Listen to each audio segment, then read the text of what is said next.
Karibu Swahili Likapu. Leo sina maneno mengi, twende tukaangalie filamu hii nzuri bila kusahau kulike, kucomment, kushare na kusubscribe chaneli yetu. Filamu yetu inaanzia kituo cha polisi. Tunamuona mtumiwa mmoja akiwa anahojiwa. Na huyu alikuwa ni muuza na mtumiaji wa madawa ya kulevya. Kifupi alikuwa ni pusha mshikaji. Na alikuwa anahojiwa na Lee Kan-soo ili aweze kutaja makundi yake mengine ambayo yanafanya hiyo biashara ya kuuza hayo madawa ya kulevya. Kwa kuwa walimuofa hela, basi yule mtuhumiwa alikubali kuyauza magenge yake na mchakato wa kuwakamata au wauzaji wa madawa ya kulevya ulianza mara moja. Baada ya misheni hiyo kukamilika, ikabidi yule mtuhumiwa aachiwe kama walivyoweza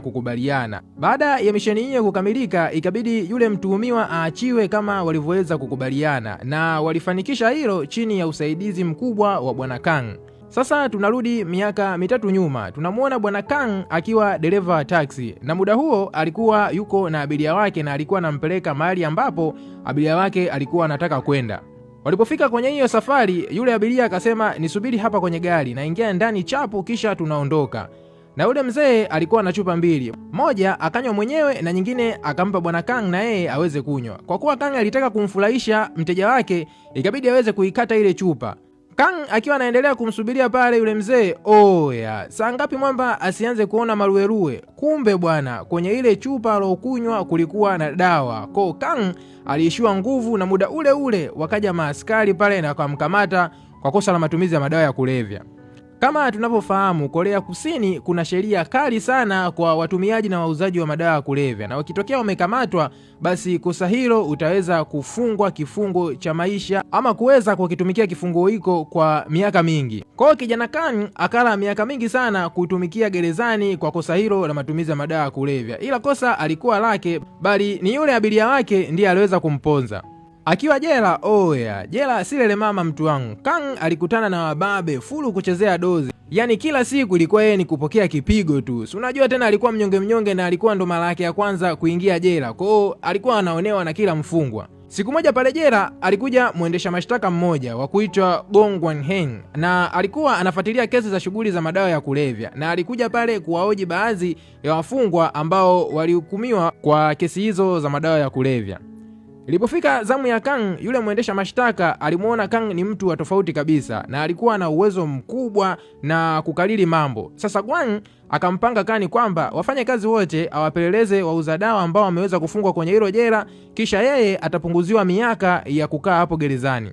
Kweli Kang alikubali ile kazi na akaanza kushirikiana na Gwang. Ingawa haikuwa rahisi, ila mwamba alijitoa kweli, na kwenye majukumu yake alikuwa anachezea kichapo sio poa mtu wangu. Maana kuna sehemu ambazo alikuwa anatumwa zilikuwa zinahitajika mwamba aweze kujitoa na acheze kichapo kidogo ili wale magaidi ama wauza ngada wale waweze kumwamini. Siku zilienda na majukumu yalienda vyema kiukweli, na kutokana na mchango mkubwa wa Bwana Kang, wale wafungwa na wauza ngada waliweza kukamatwa, na Kang alipunguziwa miaka, na yule Gwang yule ambaye alimpa mchongo wa kuwapeleleza hao wauza ngada aliweza kupandishwa cheo. Siku ambayo Kang alikuwa anaachiwa, aliitwa na Bwana Gwang na kumwambia, mimi nataka tuendelee kufanya kazi na wewe huko ukiwa uraiani, na nitakupa sapoti yote kwenye kuwakamata wahalifu. Na Kang ikabidi pale akubali ile ofa, na alipotoka tu gerezani ikawa ndio shughuli yake kuwapeleleza wahalifu kisha anawachoma kwa Bwana Gwang. Na kutokana na mafanikio yao waloweza kuyapata, Kang aliona ana cha kumlipa Bwana Gwang kuanzia alivyoweza kumsaidia kule gerezani mpaka alipotoka nje ya gereza. Hivyo aliamua kumpa zawadi ya lighter, yani vile vibiliti vile vya kuwashia, wanapenda kutumia kuwasha sigara na vitu kama hivyo, kuonyesha ushirikiano wao mzuri kwa kufanya kazi yenye uaminifu kwa muda mrefu. Baada ya hapo shughuli za kazi zikaendelea kama kawaida, na kulikuwa na huyu mtuhumiwa wa kuitwa Yam, ni muuzaji wa madawa ya kulevya, na muda huo polisi walikuwa wanamfuatilia. Kang alimpigia simu, bwana, hapo ulipo unafuatiliwa na mapolisi. Yule bwana Yam ndo akashtuka, kumbe nipo chuo cha kike. Kang akamwambia, mimi nataka kukusaidia usishikwe na hao mapolisi. Cha kufanya sasa, wewe fuata maelekezo yangu na kile ambacho mimi nakwambia. Shuka kwenye hilo gari kisha nenda moja kwa moja kwenye kituo cha treni, mimi nitakuja kukusaidia eneo hilo. Kwa kuwa Yamu alikuwa na usaidizi mwingine, ikabidi amsikilize Bwana Kang na alifanya kama alivyoweza kuambiwa. Akiwa yupo pale aelewe anajisaidiaje, ikabidi mwamba ajitishie kama kujiua hivi, maana alikuwa anaingia kwenye 18 za mapolisi. Msinisogelee, mkinisogelea tu mimi najiua hapa. Akiwa anaendelea kuzuga, alikuja bwana Gwani pale, na alipofika akamwambia upo chini ya ulinzi, kisha akamtandika shoti na kumkamata pale.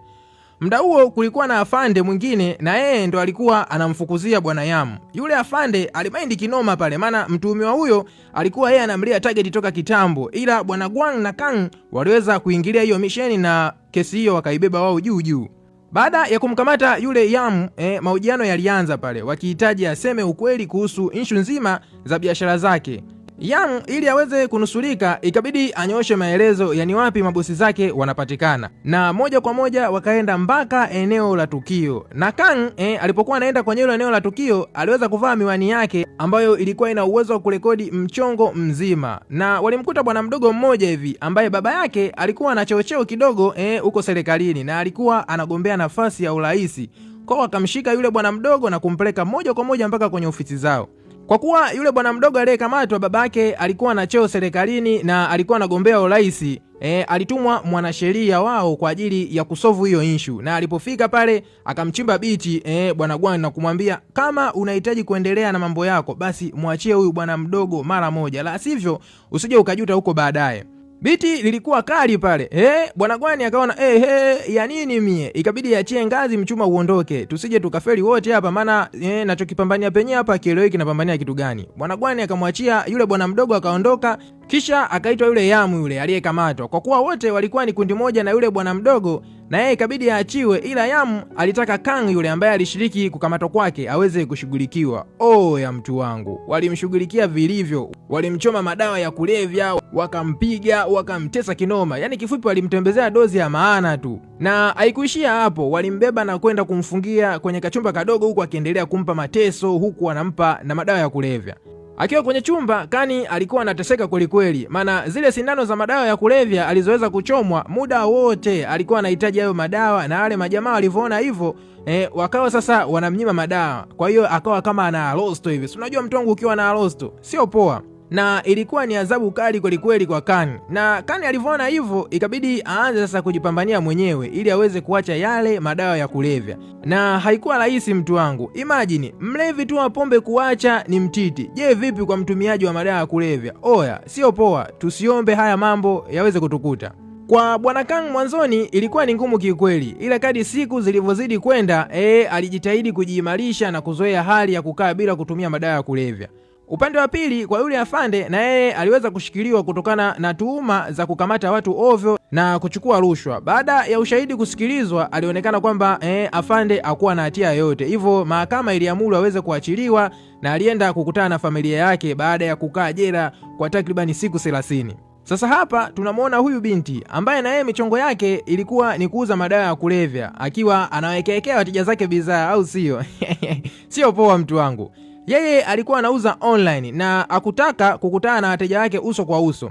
Akiwa ametulia sehemu moja, kuna mtu alimcheki akimwambia kwamba anahitaji mzigo, na akatuma mpaka video ya kuthibitisha kwamba yeye ni mraibu wa madawa ya kulevya na anataka madawa hayo aweze kuletewa na aweze kuonana na binti uso kwa uso. Na huyo jamaa ili aweze kumshawishi binti aliweza kuweka dau zito kwelikweli kwenye kuchukua hayo madawa yake. Binti mpunga ulimchanganya, akavunja mpaka maadili ya kazi yake na akaenda kuonana na huyo mteja. Ila alipofika akaona mteja mwenyewe mbona kama sio mtumiaji wa madawa ya kulevya. Akaona hapa nipo kwenye mtego na akaanza kujitetea pale.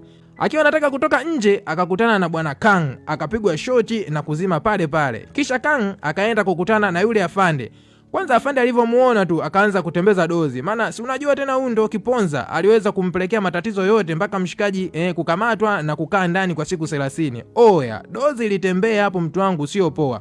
Ikabidi sasa Kang aanze kumpanga pale afande na kumwambia nataka tushirikiane kuweza kulipiza kisasi kwa hiki ambacho tumeweza kufanywa na hawa washenzi. Na baada ya hapo kikao sasa cha mpango kazi kikawekwa pale na mipango ikapangwa vizuri ni jinsi gani ya kuweza kuwadhibiti hao wauza madawa kulevya.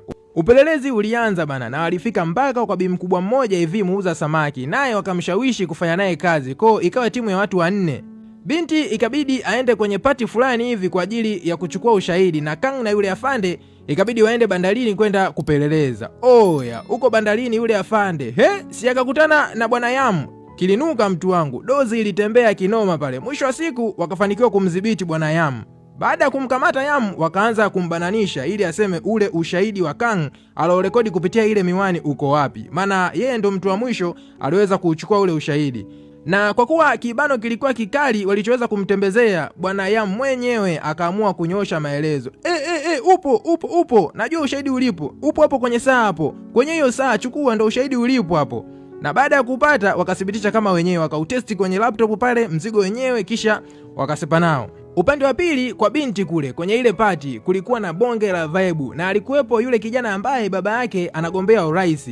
Yupo anakula zake bata, yani haelewi, kachizika, kalewa, kapiga madawa ya kuleva, sio poa mtu wangu. Kumbe binti alikuwa anachukua recording pale kwa ajili ya ushahidi. Wakiwa wanaendelea na pati, yule mtoto wa kishua yule akapokea taarifa kwamba kuna maaskari wanakuja hapo, ikabidi pati pale ife muda huo, na haraka kila mmoja akawa anaangalia namna ya kuweza kutoka pale. Yule kijana alisi kitu, mbona kama kuna mtu hapa ametuweza kutuchoma, imekuwaje hawa maaskari wamestukia ghafla, sisi tuko hapa tunakula pati. Na macho yake yakaenda moja kwa moja kwa binti na akamdadisi, kisha akaachana naye. Akiwa nje akapokea simu kwamba mtu msaliti ni huyo binti na inabidi adhibitiwe mapema kabla ya kuweza kuondoka. Lakini muda huo walikuwa wamekushaweza kuchelewa. Binti alikushaweza kuingia kwenye gari na chuma ilianza kutoka pale. Binti wakiwa njiani wapo na furaha tele ya kukamilisha misheni yao, wakagongwa na gari na wote wawili wakafariki hapo hapo. Ili ilikuwa ni pigo kubwa sana kwa bwana Kang pamoja na yule afande, maana binti pamoja na yule dereva alogongwa kwenye hilo gari wote walikuwa ni mapatina katika upelelezi wao. Kwa kile kichoweza kutokea, bwana Kani akukubali iishie pale. Alienda kukutana na yule mama muuza samaki yule na wakaanza kuchamba umbea pale, wakayajenga kisha wakaondoka. Huku upande wa pili kwenye kampeni za urais, afande yule alienda kukinukisha pale, ila kwa bahati mbaya akadhibitiwa na walinzi kutokana na zile fujo ambazo alikuwa anazifanya pale, akakamatwa na bwana Gwang. Na alipokamatwa afande alionekana yupo na USB yenye ushahidi ya video ambayo inaonyesha matukio yao yote.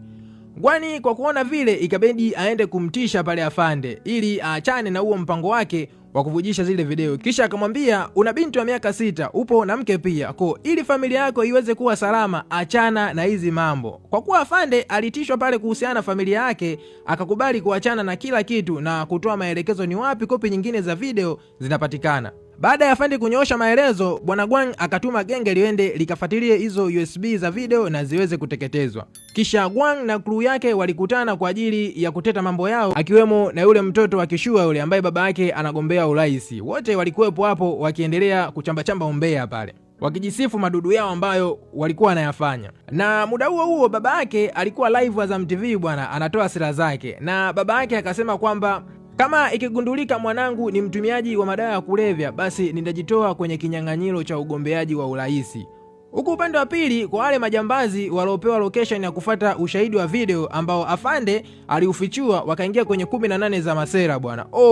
Kumbe ulikuwa ni mtego mtu wangu. Dozi ilitembea pale kinoma, watu walipelekewa moto, walitangulizwa mapema hela masokoni mtu wangu. Ile crew ya bwana Gwang wakiwa wamekaa, taarifa ya habari ghafla ikawa inaongea. Wakina miradi yayo bwana washasababisha huko.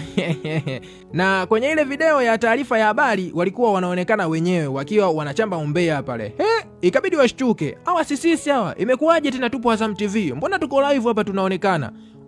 Kila mtu pale akawa anataka kujificha. Kumbe bwana Kang ndiye aliyekuwa anarekodi moja kwa moja lile tukio na kile ambacho kinaendelea pale kwenye kile kikao, na alisimama kwenye gorofa la upande wa pili, na kile kiberiti ambacho alimpa bwana Gwang kama zawadi ndicho kilikuwa kinatumika kuchukua sauti, na kilibadilishwa na afande muda ambao Gwang alienda kumuoji bwana. Ile ilikuwa ni skendo mbaya kidoma. Gwani akaona dogo siwezi kumwacha, akamfuata mpaka kule gorofani, na alipofika pale Gwani akajaribu bahati yake pale kumpiga bwana Kang.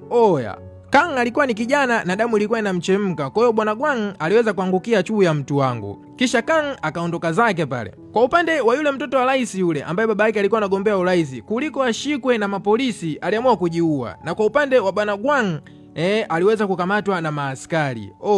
Na huu ndio unakuwa mwisho wa movie hii ambayo nimekusogezea wewe moja kwa moja kupitia hapa Swahili Likapu. Na kama wewe umefika mpaka hapa, tafadhali usiache kusubscribe chaneli yetu kwa kubonyeza hayo maneno mekundu yaliyo chini ya video hii yaliyoandikwa subscribe.